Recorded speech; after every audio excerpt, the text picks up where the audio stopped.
হাতে ইরানের পতাকা, কণ্ঠে স্লোগান, চোখে গর্ব। ইরানের রাজপথে যেন কোনো এক চ্যাম্পিয়ন দল।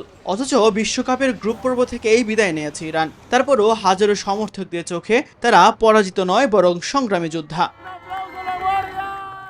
নির্ধারিত ক্যাম্প বদলাতে হয়েছে, ম্যাচের আগের দিন যুক্তরাষ্ট্রে প্রবেশের অনুমতি মিলেছে, আবার খেলা শেষে ফিরতে হয়েছে মেক্সিকোর ঘাঁটিতে।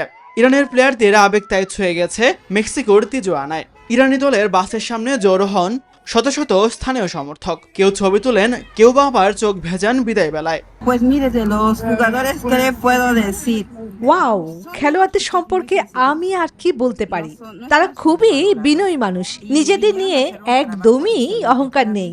আমার কাছে তারা মাঠে যোদ্ধা ছিল, এখনো যোদ্ধাই আছে। তারা সবসময় তাদের সেরাটা উজাড় করে Para দেয়। mí fueron y son unos guerreros en la cancha. মেক্সিকানদের এই ভালোবাসায় আপ্লুত ইরানের প্রধান কোচ আমির গালোনেই। দুর্ভাগ্যজনকভাবে আমরা গ্রুপ পর্ব পার হতে পারিনি, তবে সৃষ্টিকর্তাকে ধন্যবাদ, আমরা গর্ব এবং সম্মানের সাথে বিদায় নিচ্ছি। বিশ্বকাপে সাফল্য না থাকলেও ইরান জিতে নিয়েছে অসংখ্য মানুষের হৃদয়, নিজের দেশের ভালোবাসা আর ভিনদেশি মানুষের সম্মান। এই দুই অর্জন নিয়ে মাথা উঁচু করে বিশ্বকাপ মঞ্চ ছাড়ে এশিয়ার দেশটি।